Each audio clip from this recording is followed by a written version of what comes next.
According to the survey map, this access point is part of the common area. I don't care what your little drawing says. This is an HOA regulated area. You are in violation. We checked the bylaws, Karen. At 4:27 a.m. in the cold blue dark, I stepped onto my back patio with a mug of coffee and froze because my dock gate had a shiny new padlock on it, and a fresh sign on the lake path screamed members only. Like my yard suddenly came with a bouncer.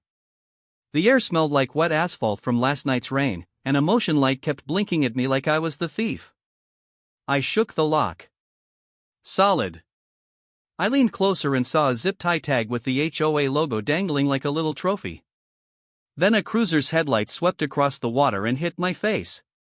Someone had called the cops on me for standing on my own property, holding my own coffee, staring at my own gate. The officer walked up slow, hand near his belt, and asked if I lived here.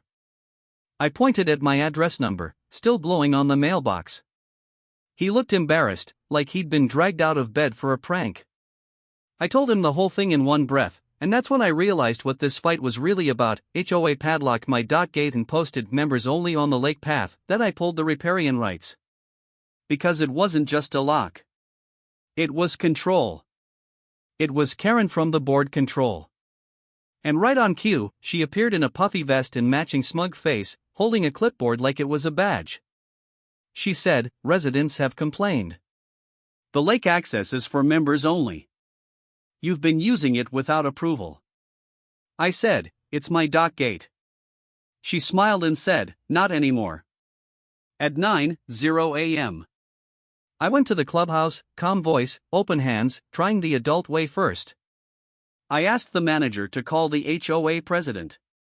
He stared at the floor like it was the safest place on earth. Two neighbors sat in folding chairs and wouldn't meet my eyes. One whispered, "Just let it go, she makes people miserable." Karen finally came out, tapping her nails on that clipboard. I said, "Please, remove the padlock today. This is my deeded access." She didn't even look at my papers. She said, "The board voted. You can appeal next month." Next month. Like I was supposed to carry my kayak through bushes for 4 weeks because she liked the sound of her own rules. I walked out past the pool, where kids were splashing, and I swear the laughter made me angrier because it reminded me how small and petty this was. In my kitchen, I drew my line in the sand. No yelling. No threats. No sneaky oops accidents. Proper channels only. But I was done asking for permission to use what I already owned.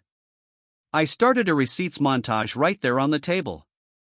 I lined up photos, emails, and call logs in a binder. I printed the HOA newsletter where they bragged about improving lake security. I saved the body cam case number from the officer who showed up at dawn. Then I wrote it out in plain words so even a sleepy judge could follow it. Timeline item 1 April 5th at 4:27 a.m. false trespass call. Timeline item 2 April 6th at 6:10 p.m. padlock installed. Timeline item 3 April 7th at 9:00 a.m. denied access at clubhouse. My hands were shaking, but my brain felt weirdly clear. If they wanted paperwork, I could drown them in it. On April 9th, I filed a public records request with the county, the boring legal kind that makes people yawn but makes liars sweat. 3 days later, the file landed with 63 pages, and I almost laughed because it felt like a magic spell in stapled form. There it was, the original plat map, the recorded easements, and the shoreline notes. The lake path wasn't members only at all. It was a recorded access corridor, and my lot had riparian rights tied to the water line. Simple version, riparian rights mean waterfront owners have the right to reasonably access and use the water from their land. It didn't matter how many clipboards Karen collected. The county record didn't care about her feelings. I emailed the board a polite summary with copies attached, and I added one sentence that made my stomach flutter: patterns of false reports can be prosecuted. Karen didn't back down. Of course she didn't. Instead, she doubled down like a cartoon villain. On April 14th at 7:30 p.m., she sent an HOA blast email calling me a non-compliant resident and claimed I was threatening the community. Then, 2 more times, someone called in trespassing when I walked on the path with my own dog. Complaint counts mattered, so I logged them. 3 false calls in 10 days. I didn't respond with rage. I responded with a plan. I contacted the county shoreline office and asked for an inspection of blocked public access and private dock interference. I also scheduled to speak during the HOA meeting on April 21st. I knew she'd show up confident, because bullies always think nobody has a receipt that bites. The payoff twist hit in front of everyone.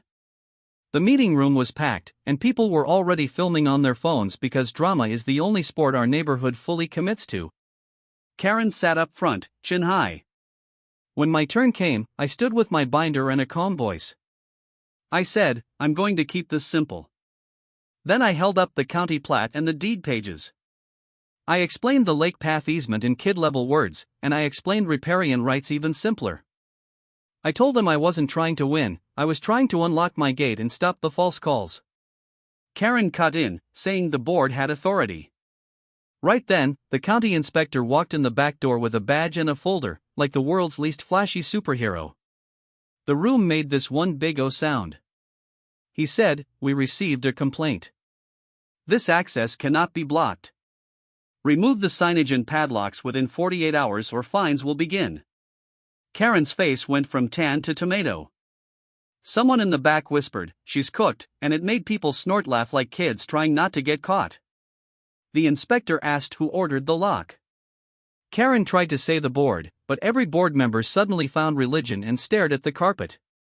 The officer from the early morning call showed up too, because the department had flagged repeated false trespass reports at the same address. He asked Karen, "Ma'am, did you initiate these calls?" She started stammering about safety.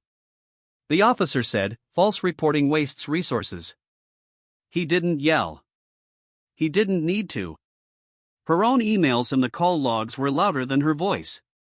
By April 23 at 5:15 p.m., the padlock was gone. The member's only sign disappeared like it had never existed, except I had photos of it from 3 angles because I'm petty in a lawful way. The HOA paid a fine of $1,200 for blocking the easement, and the board voted Karen out as president the next month, quietly, like they were trying to erase her from history. She avoided me after that, which was the best gift she ever gave. The lake path felt different once it was open again. People walked it without looking over their shoulders. One neighbor brought me banana bread and said, "Thank you for standing up to her." On May 3, 2024, at 6:45 p.m., I unlocked my dock gate with my own key and watched the sun glitter on the water, finally feeling like I lived here again, not like I was renting space from a clipboard. Please follow for more HOA showdowns like this. Do you think she got what she deserves? Comment below.